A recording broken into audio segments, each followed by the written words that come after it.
Assalamualaikum warahmatullahi wabarakatuh.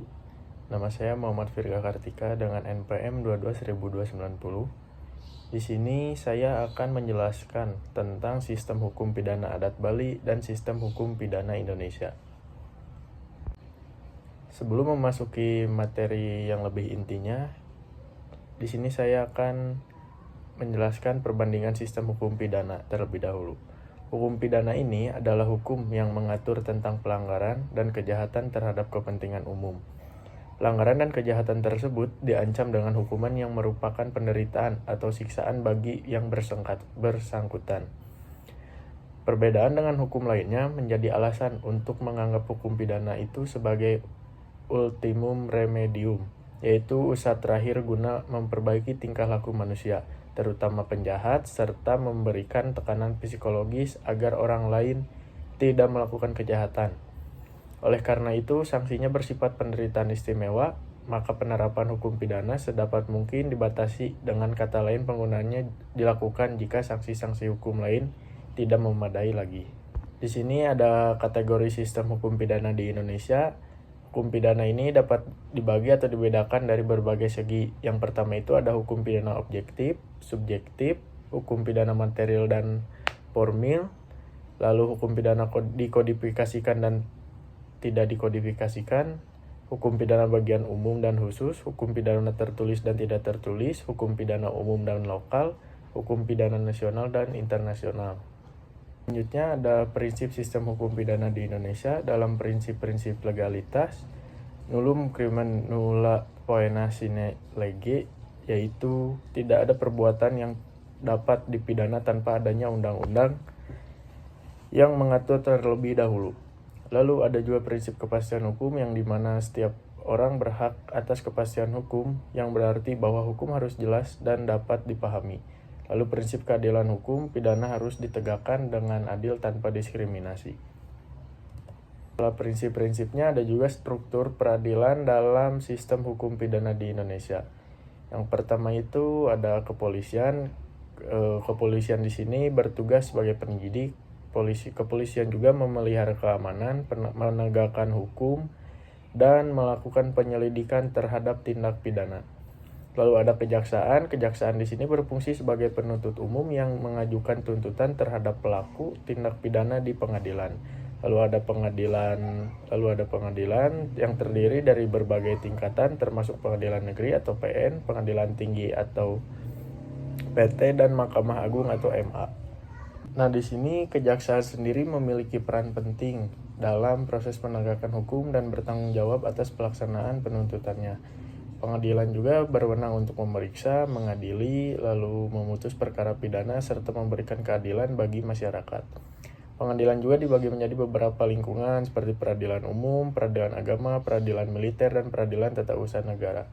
Selain itu ada juga lembaga pemasyarakatan. Nah, lembaga pemasyarakatan di sini bertugas melaksanakan hukuman dan pembinaan bagi narapidana.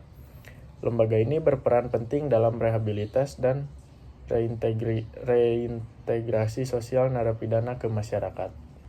Lalu ada sistem hukum pidana adat Bali. Nah, sistem hukum pidana adat Bali di sini merupakan bagian integral dari kehidupan masyarakat yang berlandaskan pada norma-norma adat yang telah ada sejak lama. Hukum adat di Bali ini tidak hanya mengatur perilaku individu, tetapi juga mencerminkan nilai-nilai budaya dan spiritual masyarakat setempat. Jenis tindak pidana yang ada di dalam pidana adat itu yaitu tindak pidana yang menyangkut kesusilaan, tindak pidana yang menyangkut harta benda, tindak pidana terkait kepentingan pribadi, dan pelanggaran karena kelalaian. Lalu selain pelanggarannya, di sini juga dijelaskan adanya sanksi dalam hukuman tindak pidana adat di Bali dikenal dengan istilah tridanda, yang terdiri dari 3 jenis sanksi. Yang pertama ada arta danda, jiwa danda, dan sanskara danda.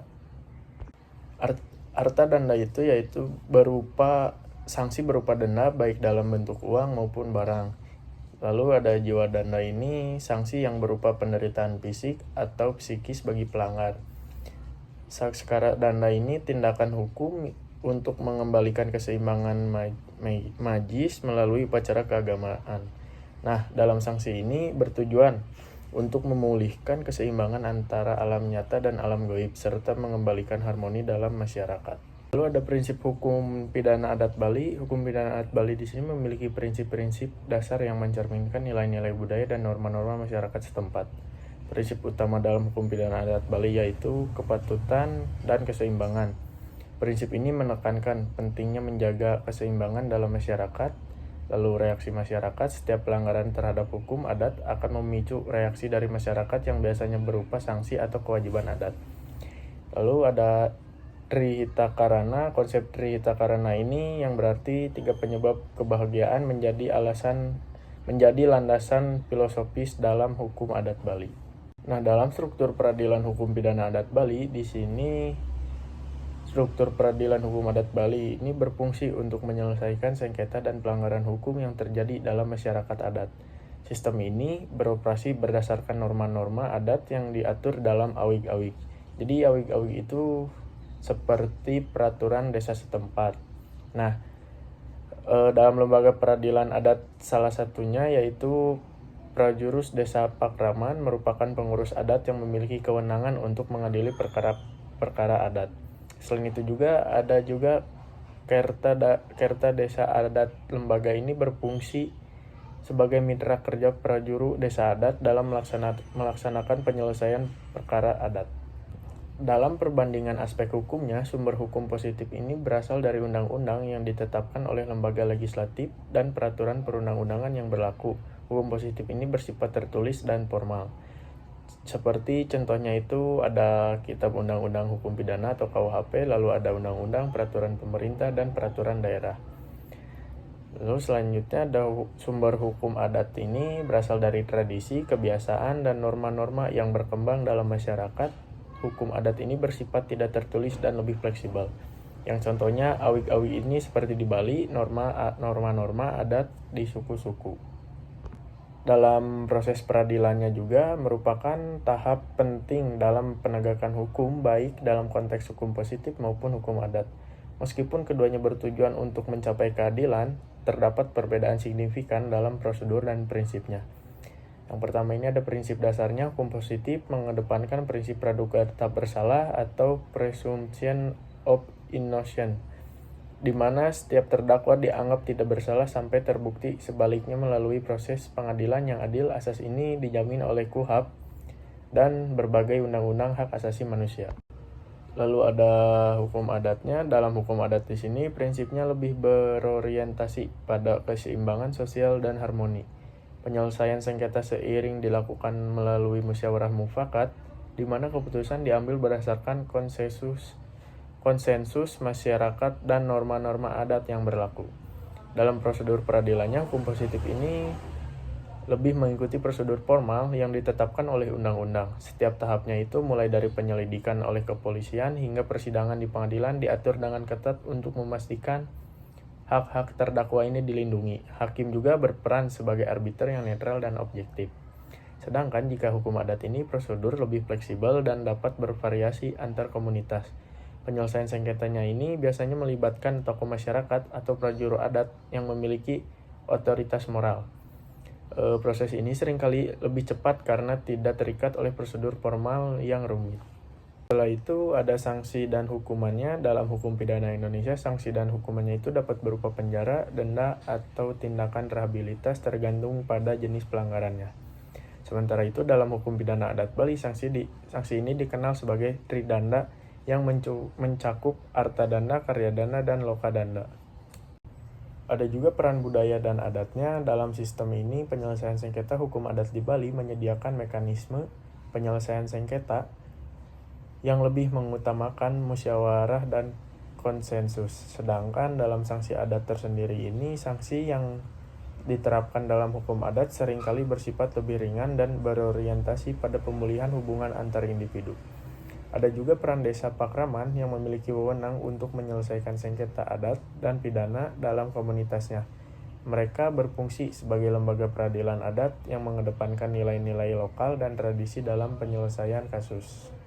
Selain peran budaya dan adat, ada Lalu ada tantangan dan solusinya. Nah, dalam tantangan utama di sistem tindak pidana adat ini, yang pertama ada konflik antara hukum negara dan hukum adat. Lalu ada keterbatasan pemahaman tentang hukum adat. Dan cara menanganinya itu ada solusinya. Yang pertama ada pendidikan tentang hukum adat kepada masyarakat yang memerlukan edukasi, walaupun mungkin di suatu daerah di Bali itu mungkin ada beberapa masyarakat yang kurang paham tentang hukum adat di daerah tersebut, karena jika melihat sekarang di Bali itu sudah banyak bukan orang asli Bali gitu, jadi banyak pendatang-pendatang yang pindah ataupun kerja di sana. Lalu ada penyusunan regulasi yang mengakomodasikan hukum adat. Nah, lalu tantangan utama dalam sistem tindak pidana Indonesia yang sering terjadi yaitu korupsi dan mafia peradilan, lalu rendahnya kesadaran hukum masyarakat. Nah, di sistem tindak pidana Indonesia juga masyarakat itu perlu diedukasi lebih lanjut gitu. Jadi banyak masyarakat yang kurang paham tentang arti hukum yang ada di Indonesia, bahkan banyak juga yang mengabaikan tentang hukum yang sudah ada. Lalu untuk menangani tantangan tersebut, solusinya itu pendidikan dan sosialisasi hukum dan reformasi lembaga penegak hukum. Nah, setelah dipaparkan oleh saya menarik kesimpulan. Jadi dalam tindak pidana adat ini pada pokoknya terdapat 4 unsur penting, yaitu ada perbuatan yang dilakukan oleh perseorangan, kelompok, atau pengurus adat tersendiri. Lalu perbuatan itu bertentangan dengan norma-norma hukum adat. Perbuatan itu juga dipandang dapat menimbulkan kegoncangan karena mengganggu keseimbangan dalam masyarakat. Dan atas perbuatan itu timbul reaksi dari masyarakat yang berupa sanksi atau kewajiban adat. Kendala yang dihadapi dalam penerapan kebijakan penegakan hukum pidana terhadap penanggulangan kejahatan dalam rangka pembaruan hukum pidana di Indonesia, dan bagaimana juga upaya dalam mengatasinya dapat bersumber dari peraturan perundang-undangan yang tidak menyesuaikan dengan perkembangan zaman. Jadi kedua sistem hukum ini menghadapi tantangan seperti korupsi, akses keadilan, dan kesadaran hukum, tetapi ada peluangnya untuk memperkuat kolaborasi antara keduanya sehingga dapat menciptakan sistem hukum yang lebih adil dan efektif. Namun, pembaharuan hukum pidana di Indonesia ini perlu mempertimbangkan aspek-aspek hukum adat, terutama dalam konteks perkembangan teknologi dan perubahan sosial. Ini sangat penting untuk memastikan bahwa hukum tetap relevan dan responsif terhadap kebutuhan masyarakat. Ini ada beberapa jurnal sumber referensi. Sekian dari saya. Mohon maaf bila ada kesalahan kata dalam memaparkan materi ini.